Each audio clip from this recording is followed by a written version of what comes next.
ulun bersekolah di MI Hidayatullah Maktabuha. Umur ulun 11 tahun. Ulun anak kedua dari dua berencana. Nah, anak-anak perhatian, ulun anak memperkenalkan salah satu budaya orang Banjar yang masih hidup sampai sekarang, yaitu madihin. Madihin itu asalnya dari kata madah, artinya pujian atau nasihat. Dulu madihin dipakai untuk menyampaikan pesan, pitutur, dua hiburan bagi masyarakat. Dengan irama pantun, tabuhan rebana, dan lawakan yang bijak, madihin jadi cermin kehidupan orang Banjar. Pamadihinan bukan cuma pandai bapitutur, tapi juga harus cerdas dan tangkas.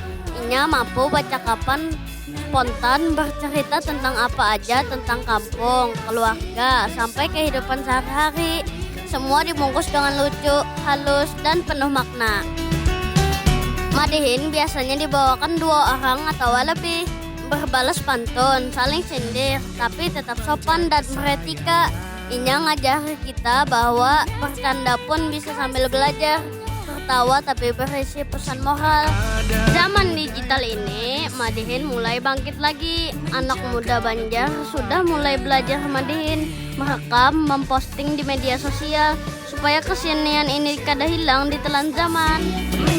Madihin bukan hanya hiburan, inya adalah warisan jiwa Banua yang penuh nasihat dan tawa. Mari kita jaga, kita lestarikan, supaya generasi akan datang masih bisa berkata bangga, inilah madihin, suara orang Banjar, suara Banua kita.